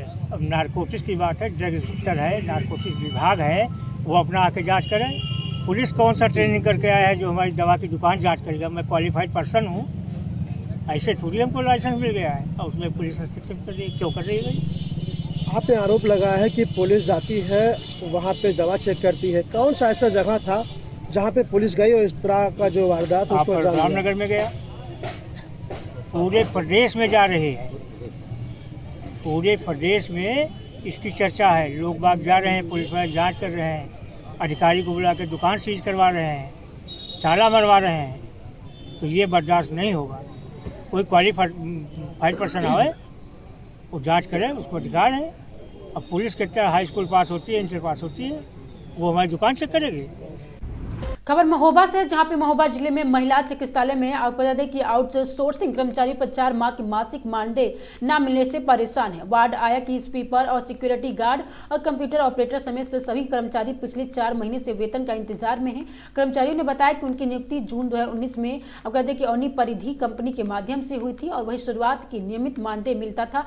स्वीपर पंकज ने कहा कि वेतन न मिलने से बच्चों की स्कूल फीस जमा नहीं हो पा रही थी। उन्होंने बताया कि सीएमएस में शिकायत की तो वेतन आ जाएगी, लेकिन अब 4 महीने बीत चुके हैं। पंकज ने कहा कि घर चलाना मुश्किल हो गया है, कर्ज लेकर घर चला रहे हैं और बांदा से आने वाले बिल भी नहीं जमा हुआ। उन्होंने बताया कि न्यायालय में मानदेय बढ़ाने के आदेश भी दिए थे, लेकिन वेतन नहीं मिला जा रहा। वही बता दें कि चतुर्थ श्रेणी कर्मचारी बबली ने बताया कि 4 माह से वेतन नहीं मिलने से परिवार आर्थिक संकट झेल रहा है। उन्होंने कहा कि उनके पति और बच्चा दोनों बीमार है, ऐसे में वेतन न मिलने से उनका इलाज भी नहीं हो पा रही है, खाने पीने की भी दिक्कत हो रही है। आउटसोर्सिंग कर्मचारी सुनील रामेश्वरी और ज्ञानदेवी, धर्मेंद्र, सीमा गुप्ता, वंदना, स्नेहा आदि ने जिला अधिकारी से वेतन की लंबित राशि दिलाने जाने की भी गुहार लगाई है। कर्मचारियों ने बताया कि वो कई बार सीएमएस और सीएमओ से अपनी समस्या बता चुके हैं, लेकिन कोई भी सुनवाई नहीं हुई है। सभी कर्मचारी डीएम महोबा के सामने अपने लिखित आवेदन के माध्यम से वेतन की मांग करने के लिए पहुंचे हैं।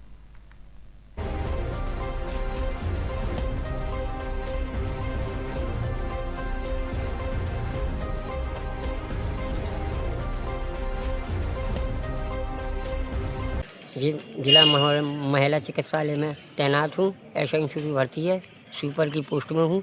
4 महीने से मेरी वेतन नहीं आ रही है। बच्चों की ना तो बच्चों की फीस समय से जा पा रही है और सीएमएस साहब से कहा था सैलरी आ जाएगी, साहब कह रहे थे आ जाएगी 10 दिन में, 15 दिन में, ऐसे करते करते 4 महीने हो गए हैं, वेतन आ नहीं रही है।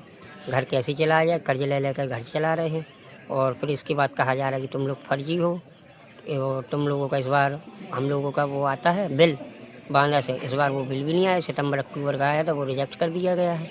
इसलिए अनुरोध है कि हम लोगों की सैलरी जल्द से जल्द प्रदान की जाए। और मैं कोर्ट के भी आर्डर ली हूँ, जिससे हमने सैलरी बढ़ाने के विषय में कोर्ट में मुकदमा किया था। 9500 बढ़ गई थी, इसके बाद 5-6 महीने बस दी है, इसके बाद बंद कर दी। आज आप कहाँ पर आए हो? आज हम इधर डीएम मैडम के इधर आए। क्या चाहते हो आप? सैलरी बढ़ाने के विषय, वो सैलरी दिलवाने के आदेश में। सर मेरी वेतन नहीं आई 4 महीने से।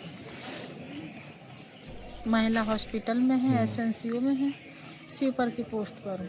अच्छा, क्या आपने किसी अधिकारी से की इस बारे में? जी हाँ, हमने सीएमएस से कहा, सीएमओ से कहा, हमने सबसे कहा, पर हमारी कोई नहीं सुन रहा है और हमसे कहा जा रहा है कि आपका अस्पताल से कुछ नहीं होगा, आप डीएम मैडम के यहाँ जाइए, वहाँ से होगा।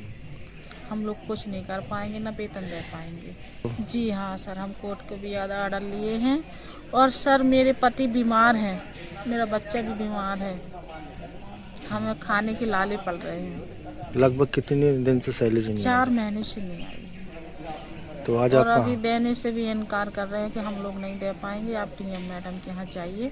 इसलिए मैं डीएम मैडम के यहाँ आई हूँ। क्या चाहते हैं? हम ये चाहते हैं कि हमारी वेतन देने का कष्ट करें। खबर चित्रकूट से, जहां पे बताया कि भाखरावर में संकट और बड़ी मरम्मत पर 5,000 और 50,000 भुगतान पर 5 ट्रॉली सोलिंग डालकर काम को पूरा दिखाने की आरोप लगाए है। चित्रकूट के रामनगर विकासखंड के की भाखरावर गांव में एक सड़क के मरम्मत कार्य में भ्रष्टाचार का आरोप लगा है। ग्रामीणों का कहना है कि मुख्य मार्ग से जोड़ने वाले एक खराब रास्ते की शिकायत के बाद 5 ट्रॉली सोलिंग डालकर 49,914 रुपए का भुगतान कर दिया गया है, जबकि धरातल पर कोई खास काम भी नहीं हुआ है। ये मामला तब सामने आया है कि जब ओम प्रकाश दुबे नामक व्यक्ति ने खराब रास्ते की शिकायत की और शिकायत के बाद सड़क पर कथित तौर पर 5 ट्रॉली सोलिंग डाली गई। इसके बाद से सचिव द्वारा 49,914 रुपए का भुगतान कर दिया गया। स्थानीय लोगों का आरोप है कि भुगतान की गई राशि के मुकाबले मौके पर कोई ठोस कार्य नहीं किया गया है। उनका दावा है कि केवल 5 ट्रॉली सोलिंग डालकर ही पूरे कार्य का भुगतान ले लिया गया है, जिससे सरकारी धन का भी दुरुपयोग बताया जा रहा है। भ्रष्टाचार है। बताइए, हम मोहर्रम के नाम से मतलब पैसा निकल गया, सोलिंग के नाम से निकल, लेकिन बताइए 5 ट्रॉली सोलिंग पड़ी है, तो इसकी आप जांच की मांग करते हैं? हाँ, जांच की मांग करते हैं। ठीक, धन्यवाद। क्या नाम भैया? ब्रजेश कुमार। तो यह मतलब क्या समस्या हो गई दोबारा? समस्या दोबारा ये हुई है कि हाँ। तो पड़ गया। अच्छा। मोहर्रम भी पड़ना था। हाँ। मोहर्रम का पैसा भी निकल गया। जी। 50,000 रुपए। अच्छा, 50,000 निकल गया। हाँ, ये मान लो 3 या 4 टाली कत्तल पड़ा हुआ है, ठीक है जी। इसके बाद क्या है, फिर भी रोड अभी बनी नहीं है। जी। वैसा निकल गया, इसलिए हम सोचते हैं कि जांच करवाए। मतलब 5 ट्रॉली सोलिंग डला करके 50,000 निकाल लिया गया। ये इतना बड़ा भ्रष्टाचार। इसकी जांच होनी चाहिए। अच्छा, ये मतलब मोहर्रम की तो बात होती है, लेकिन मोहर्रम नहीं पड़ी। मोहर्रम देख लीजिए कहाँ पड़ी है, मोहर्रम देख लीजिए। आप दोस्तों देख सकते हैं कि वही रास्ता जिसकी शिकायत थी, जिसमें ये आपको सोलिंग भी पड़ना था, मोहर्रम भी पड़ना था, लेकिन 5 ट्रॉली सोलिंग डला करके 50,000 रुपए का पेमेंट करा लिएगा। ये भ्रष्टाचार। तो क्या भैया, आपका क्या नाम है? समय लाल साहू। तो आपको मतलब क्या समस्या यहाँ हो गई? समस्या यही है कि बस पैसा निकाल लेते हैं, काम कुछ होता ही नहीं है। तो आप इसकी जांच की मांग कर चाहते हैं कि नहीं? बिल्कुल, इसकी जांच होना चाहिए। बिल्कुल होना चाहिए। अच्छा, ठीक है, धन्यवाद। आपका क्या नाम है? इंद्र नारायण तिवारी। तो ये मतलब क्या समस्या हो गई फिर से गाँव? समस्या क्या, इसमें 5 ट्रॉली को डाला गया हो गट्टी। अच्छा। और न मोहर्रम डाला न कुछ, अभी भी गड्ढा है, पानी भरा है, देखते हो। जी, हाँ, पानी तो भरा है। निकाल लिए और काम कुछ नहीं।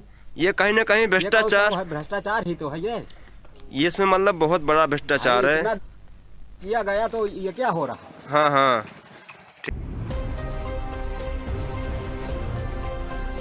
खबर शेखपुरा से, जहां पे बिहार में एनडीए के प्रतिनिधित्व और के बाद से जदयू और सदस्यता अभियान शुरू कर दी है।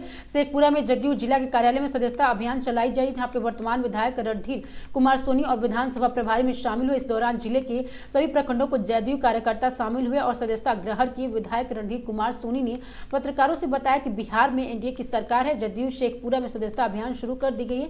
शेखपुरा में 1 लाख से अधिक सदस्य जोड़ने का लक्ष्य भी रखा गया। उन्होंने कहा कि केंद्र और बिहार सरकार लगातार बिहार में विकास कर रही है और जन जन तक सरकार की योजनाओं को पहुंचाने के भी मुख्य लक्ष्य माना जा रहा है। सदस्यता अभियान शुरू हुई है और क्योंकि नए सदस्य बनाने हैं और पुराने जो सदस्य हैं सभी को फिर से सदस्यता लेनी है और पूरे बिहार में 1 करोड़ का लक्ष्य माननीय मुख्यमंत्री जी ने रखा है और हम लोग उसी के अभियान की शुरुआत के लिए आज यहाँ सभी साथी बैठे हैं और सदस्यता अभियान की शुरुआत की। शेखपुरा के लिए 1 लाख का लक्ष्य। अभियान तो शुरू है, चलेगा। अभियान में समय लगता है 3 महीने का। 15 जनवरी तक का। पंचायत के लिए क्या लक्ष्य? अब पंचायत इसी में बटेगा। 2000 पंचायत का 2009 युवा और महिला हो या पुरुष हो, जनता दल यू में जिनको आस्था है, जनता दल यू के जो सक्रिय सदस्य, प्रारंभिक सदस्य, सक्रिय सदस्य, क्रियाशील सदस्य जो बनना चाहते हैं, सबके लिए कब तक 14 जनवरी तक का लक्ष्य।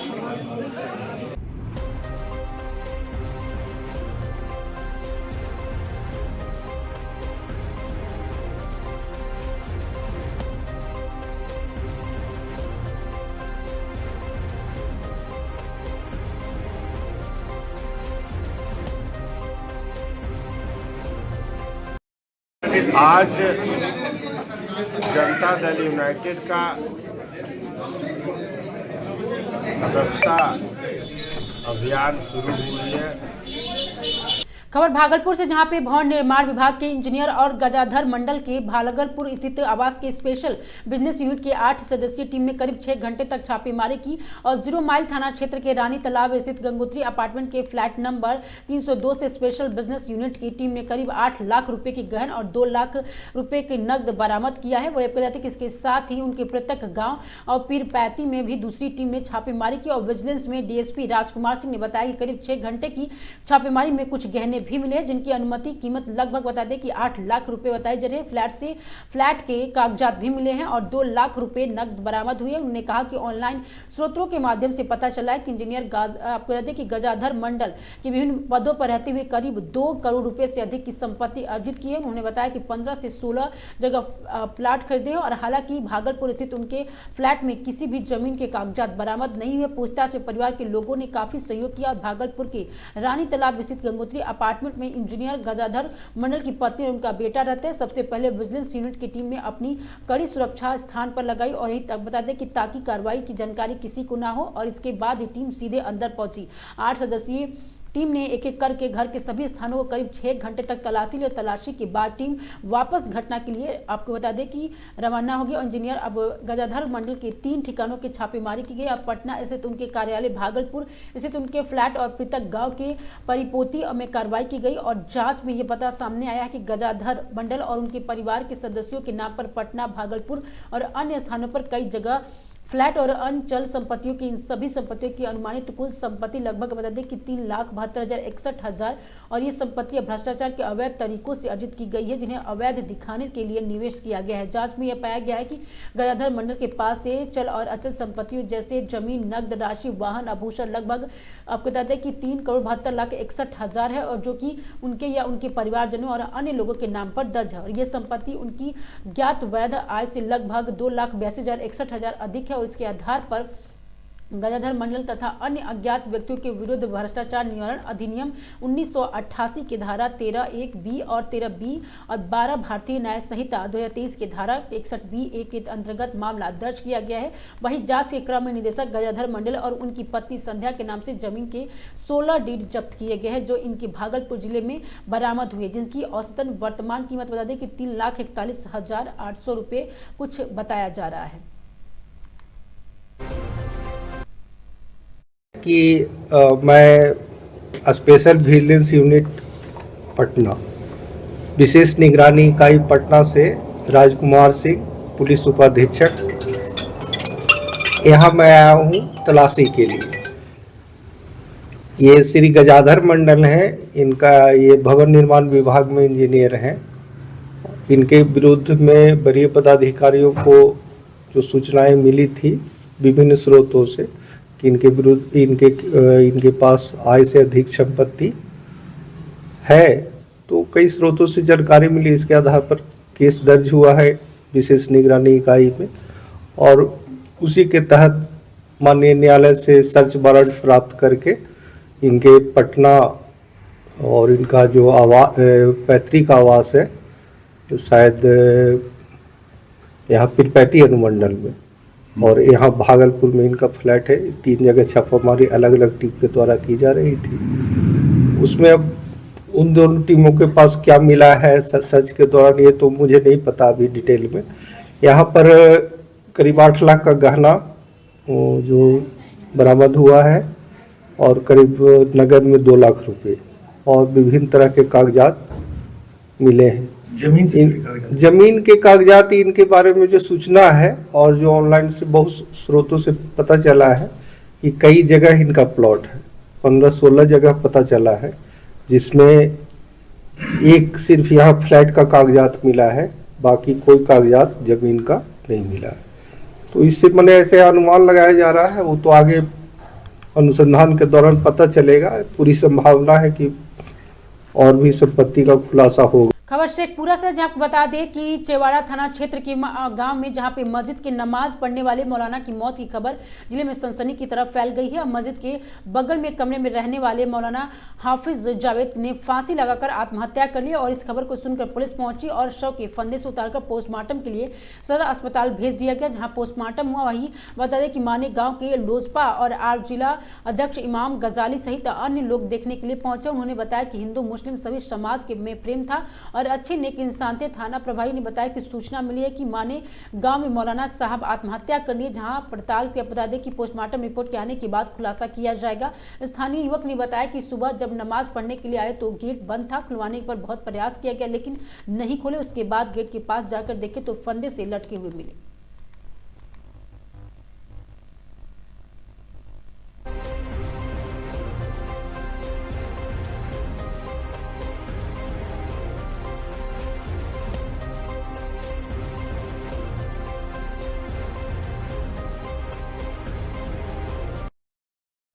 ये जावेद साहब थे इमाम, बहुत ही अखलाकमंद और बहुत ही समझिए सबको मोहब्बत देने वाले, चाहे हिंदू समाज से हो या मुस्लिम समाज से हो, क्योंकि लोग यहाँ बहुत मानते थे यहाँ पर। अब तो इस दुनिया में नहीं रहे।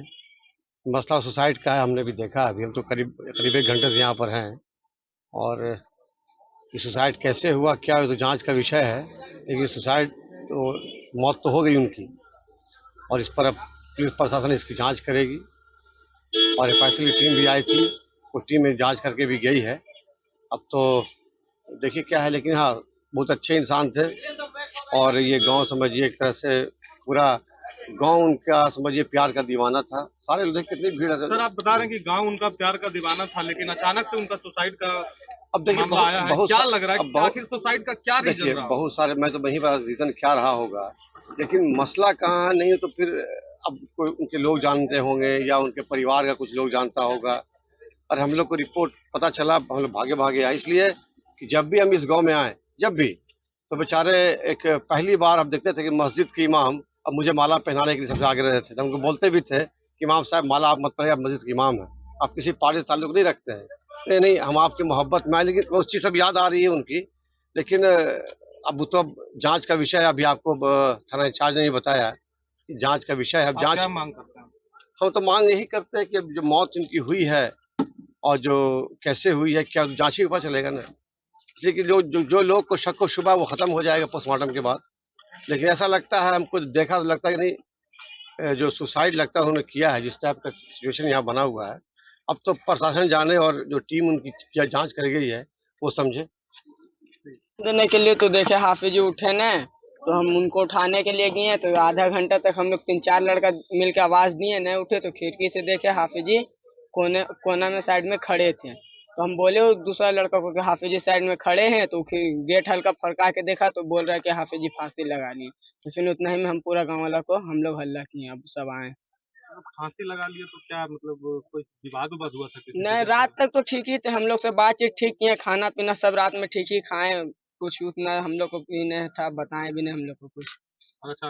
अचानक से हम लोग सुबह फजर में आए अजान देने के लिए। बजे आप आए थे सुबह में? हम आए थे 5:15 में आए थे, 5:30 बजे अजान दिए, उसके बाद हम लोग उस समय इमाम साहब उठे नहीं? नहीं उठे भी नहीं थे। आप कितना बजे देखे रूम में? हम लोग ऐसे ही लगभग 6 बजे तक देखे रूम में हाफिज जी को कि फांसी लगाए थे। आधा घंटा तक हम लोग आवाज दिए नहीं किए, तब हम लोग देखे। क्या दिनचर्या उनका रहता था? सब अच्छा ही रहता था। क्या करते थे सुबह उठ के बच्चे लोग को पढ़ाते थे, उसके बाद फिर जाते थे पढ़ाने के लिए शेखपुरा, वहाँ से आते थे 10 से 11 बजे, उसके बाद फिर जोहर का नमाज पढ़ के फिर जाते थे पढ़ाने, फिर असर में आते थे तो गाँव में रहते थे। क्या नाम है आपका? मोहम्मद अयान। माने सुबह में फोन आया था कि माने मस्जिद के इमाम साहब जो हैं वो सुसाइड कर लिए हैं। खिड़की से ये लोग अपना फोटो खींचे थे, हम लोग आए थे, रूम बंद था अंदर से और रूम का मतलब ढका मतलब कुछ प्रेशर दिया गया तो रूम खुला, देखिए कि वह अपनी मफलर से फांसी लगाया हुआ था। प्रथम दृष्टया क्या लग रहा है सर? अभी तो बता नहीं पाएंगे, जांच होगा तो कुछ पता चलेगा। तो एफएसएल की टीम भी यहाँ पहुंची थी? एफएसएल की टीम आई थी। क्या कुछ पता चला जांच में कुछ आया? हमने अपना वो सब जांच करके अपना ले गए हैं, इस पर बताएंगे बाद में। घटना का क्या वजह रहा होगा? कुछ विवाद ऐसा कुछ? तो ऐसा कोई कुछ विवाद नहीं है। ये आदमी बहुत इमाम थे, इसलिए हिंदू मुस्लिम कोई भी समुदाय के व्यक्ति थे, उनसे इसका संबंध बहुत अच्छा था। सब लोग ग्रामीण ही बता रहे हैं, इनका कोई शिकायत उस टाइप का भी नहीं था, बड़े अच्छे आदमी थे। क्या कार्रवाई की जा रही है? आगे कार्रवाई की जा रही है। इनके फैमिली परिजन सब लोग आएंगे, आवेदन वगैरह देंगे तो उस टाइप की जांच की जाएगी। सर मस्जिद के इमाम हैं और सुसाइड किए हैं, क्या लग रहा है? अब इसमें तो क्या बता सकते हैं, जब तक जांच नहीं होगा तब तक कुछ नहीं। पोस्टमार्टम होगा, पता चलेगा कैसे इसकी मृत्यु हुई है।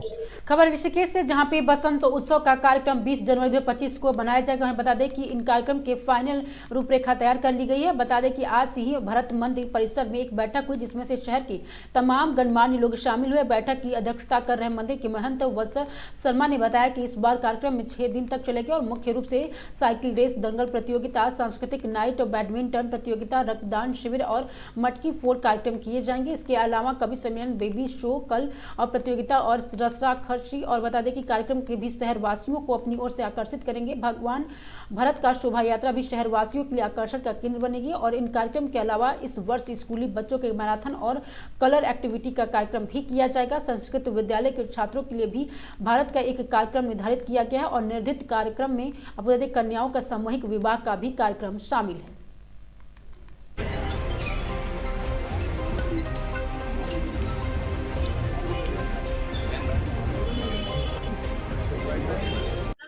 में क्या विशेष होगा? अभी जो बसंत उत्सव 2026 है इस बार, उसमें जो पिछली बार तय हुआ उससे एक दिन और बढ़ाना पड़ा है, कुछ कार्यक्रम ज्यादा हो गए। तो इस बार 20 तारीख से बसंत उत्सव शुरू हो रहा है और 20, 21, 22, 23, 24, 25 6 दिन का बसंत उत्सव है हमारा।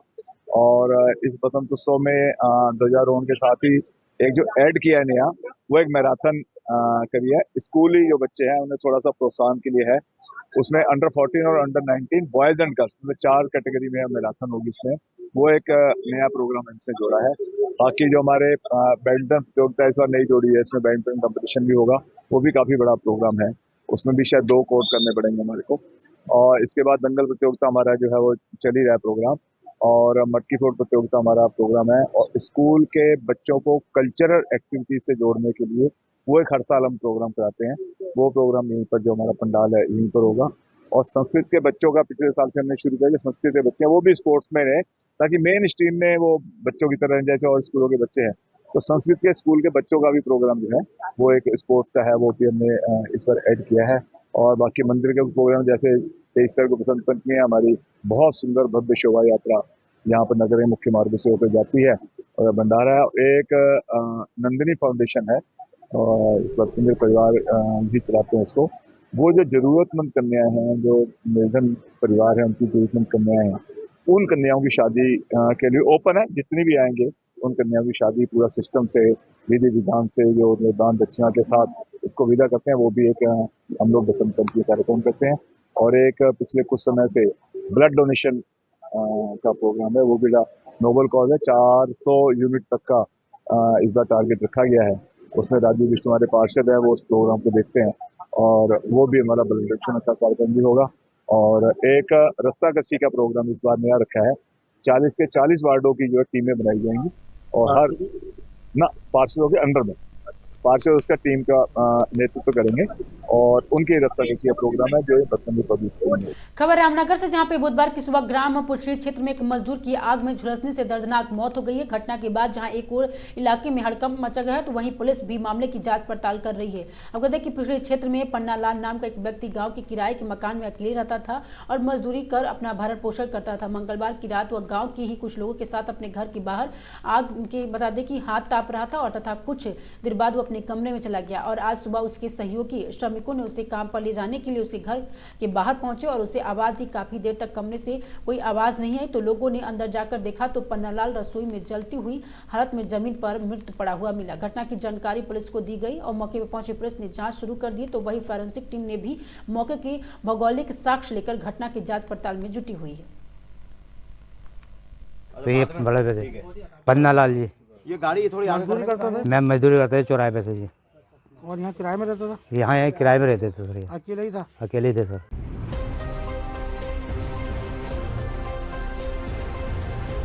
खबर रामनगर से, जहां पे महात्मा गांधी नेशनल ग्रामीण रोजगार गारंटी अधिनियम का नाम बदलने का प्रस्ताव विरोध कांग्रेस संसद से लेकर सड़कों तक आंदोलन तेज कर दिया है। और इसी क्रम में रामनगर में कांग्रेस कार्यकर्ताओं द्वारा भाजपा सरकार के खिलाफ विरोध प्रदर्शन और पुतला दहन किया गया है। कार्यक्रम के कांग्रेस वरिष्ठ नेता और पूर्व विधायक रंजीत रावत प्रमुख रूप से शामिल रही। और वही बता दें कि पूर्व विधायक रंजीत रावत ने कहा कि महात्मा गांधी राष्ट्रीय ग्रामीण रोजगार योजना दुनिया की सबसे बड़ी रोजगार देने वाली योजना है, जिसे विश्व बैंक में भी मान्यता दी है। उन्होंने आरोप लगाया कि प्रधानमंत्री द्वारा सदन में इस योजना को कांग्रेस की असफलताओं का स्मारक बताना न केवल दुर्भाग्यपूर्ण है, बल्कि राष्ट्रपिता महात्मा गांधी का अपमान भी है।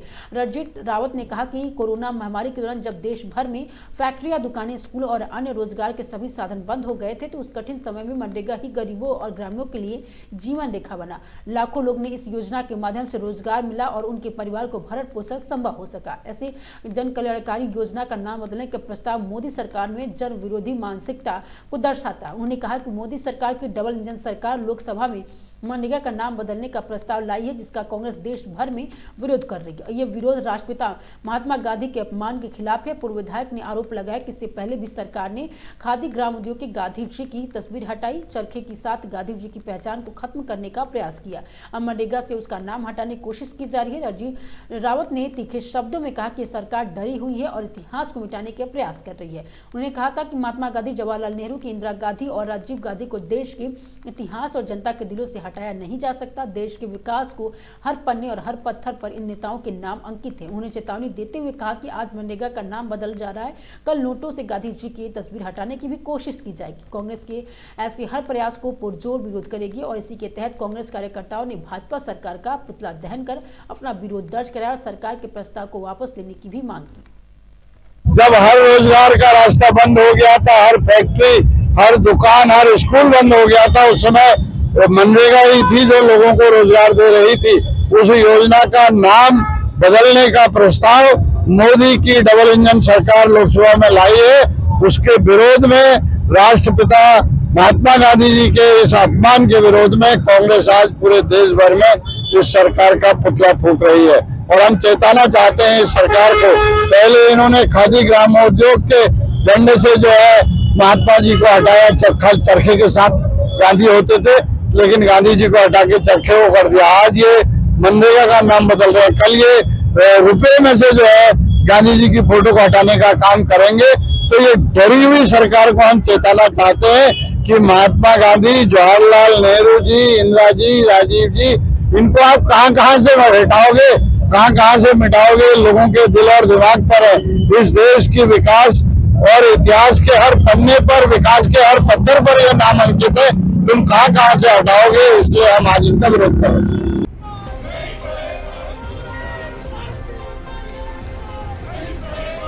खबर ऋषिकेश से, जहां पे हरिद्वार रोड पर आप कहते हैं कि आईडीपीएल सिटी गेट के पास सड़क दुर्घटना में हुई युवकों की मौत के बाद प्रशासन ने घटना की गहन जांच शुरू कर दी है। जांच में परिवहन के विभाग, पुलिस और नेशनल हाईवे के अधिकारी शामिल है। तीनों विभाग के संयुक्त रूप से घटना स्थल का मुआयना किया और मौके पर घटना को देखते वाले लोगों से भी पूछताछ की जानकारी जुटाई है। सीसीटीवी कैमरे के फुटेज को भी देखा गया है। प्रथम दृष्टि ओवर स्पीड और सड़क पर आवारा सांड के आने की वजह से घटनाकृत हुआ है और वही जानकारी मिली है। तीनों विभाग के अपने अपने स्तर के मामले और तथ्य और जानकारियां जुटाने में लगे। जो तथ्य सामने आएंगे उस आधार पर संयुक्त रिपोर्ट तैयार होगी और जो कमियां रिपोर्ट में होगी उसे सुधारने की भी प्रशासन अग्रिम कार्रवाई करेगा। आरटीआई प्रवर्तन और रशिम पंत और एसपी जया बलूनी ने बताया कि 4 युवकों के जान लेने वाले सड़क हादसे के अधिकारी चिंतित है और वही भविष्य में इस प्रकार के सड़क हादसे की पुनरावृत्ति न हो सके, इसके लिए अधिकारी गहन मंथन और चिंतन कर रहे हैं। हम लोग इसका जो एक मुख्य पार्ट है वो है जागरूकता के माध्यम से लोगों को बताना। तो इसी क्रम में जो ऋषिकेश के आम नागरिक हैं, जो वाहन संचालक हैं और जो ट्रांसपोर्टर्स हैं, उनसे ये अपील करना चाहूंगी कि कोहरे की वजह से आजकल जो विजिबिलिटी है वो काफी कम हो जाती है। तो आप लोगों से हमारा अनुरोध है, कृपया सड़क के किनारे अपने वाहनों को खड़ा ना करें। अगर किसी इमरजेंसी में आपको वाहन खड़ा करना पड़ता है तो उसकी जो हैजार्ड लाइट्स हैं उनको ऑन करें और बहुत कम समय के लिए अपने वाहन को बीच सड़क पर रोकें, जिससे कि इस तरह के हादसों से को हम अवॉइड कर सकें, इनसे बचा जा सके। इसके अलावा अपने वाहनों पर रिफ्लेक्टर्स का प्रयोग जरूर करिए। कई बार ये माना जाता है कि रिफ्लेक्टर केवल कमर्शियल गाड़ियों में लगाए जाते हैं, जबकि रिफ्लेक्टर एक बहुत बढ़िया सुरक्षात्मक उपकरण आप कह सकते हैं उसे। आपके वाहन की विजिबिलिटी बढ़ती है उससे। तो मेरा सभी लोगों से यही अनुरोध है कि क्योंकि अभी न्यू ईयर का भी समय आ रहा है, हमारे ऋषिकेश में यातायात का दबाव और बढ़ेगा। तो आप लोग सतर्क रहिए और सावधानी से वाहन संचालित करिए। अच्छा, जो सड़क किनारे वाहन खड़े करते हैं, अपील पे अगर ये लोग नहीं मानते तो इनके ऊपर क्या? नहीं, इनके ऊपर हम लगातार कार्रवाई कर रहे हैं और आज से हमारा विभाग दोबारा इस अभियान को शुरू कर रहा है। हम लोगों ने पुलिस विभाग के साथ रायवाला से लेके चंद्रभागा तक इस रोड को स्कैन किया था। अभी 3 दिन पहले हम लोगों ने एक सर्वे भी किया था। तो अब अगर नहीं माना जाएगा तो हम इन वाहनों के खिलाफ कठोर प्रवर्तन कार्रवाई करते हुए इनके परमिट के खिलाफ भी कार्रवाई करेंगे, क्योंकि किसी भी रूप में हम लोग इस तरह की जनहानि को स्वीकार नहीं कर सकते कि अनावश्यक रूप से इस तरह की दुर्घटनाएं। अच्छा, ये तो बात हो गई NH की, लेकिन बात करें हम मार्केट के अंदर, तो मार्केट में भी फुटपाथों पर कब्जा है और 2 व्हीलर की वजह से वहाँ पे भी हादसे होते हैं। तो क्या बाजार में भी इन्फेक्शन रहेगा? अब से टकराई थी, हाँ, ये घटनाएं बढ़ती जा रही हैं। जी हाँ, तो इन पे हम लोग लगातार कार्रवाई कर रहे हैं। हमारा विभाग लगातार कार्रवाई कर रहा है, लेकिन इस तरह की घटनाओं को देखते हुए हम इसको और बढ़ाएंगे। नाइट चेकिंग का हमारा एक कंपलसरी पार्ट रहेगा आज से, कि जो भी गाड़ियां अनावश्यक रूप से खड़ी है हम उनको हटाएं, और जो नहीं हमारे उनको फॉलो करेगा वाहन स्वामी, हम उन वाहनों को अपने कार्यालय में सीज करेंगे और उनके खिलाफ कार्रवाई। खबर जसपुर से, जहां पे जनपद उधम सिंह नगर की विधानसभा क्षेत्र में कोतवाली जसपुर में से आ रही बड़ी खबर। जी हां, एक प्रेस कॉन्फ्रेंस में जिला पंचायत सदस्य नारायणपुर के पति भाजपा नेता और सनी प्रधान ने अपने परिवार के सदस्यों के पूरा व्यापार मंडल अध्यक्ष तरुण प्रधान और नगर पालिका सभासदों के साथ अपने कार्यालय में की गई प्रेस कॉन्फ्रेंस के कल TRK सभागार में जसपुर विधायक आदेश सिंह चौहान द्वारा भाजपा नेता जिला पंचायत सदस्य के पति पर सरकारी भूमि और कब्जाने का फायरिंग के मामले के गंभीर आरोप लगाए थे, जिस पर आज भाजपा नेता जिला पंचायत सदस्य पति सनी प्रधान ने विधायक के आरोप के एक सिरे से दिया है नकार। जी हां, जिला पंचायत सदस्य पति भाजपा नेता सनी ने लगाए जसपुर विधायक पर गंभीर आरोप, कहा कि भाजपा नेता की तरफ से नहीं की गई है फायरिंग और किसी ने फायरिंग की घटना पर हो रहे उच्च स्तरीय जांच। भाजपा नेता सनी प्रधान ने जसपुर के कांग्रेस विधायक आदेश सिंह चौहान पर विगत दिनों भूमि प्रकरण के मामले में अत्यधिक शराब पीकर रात्रि समय धरना देने के भी आरोप लगाए हैं और भूमि विवाद को बताया जा रहा है षड्यंत्र।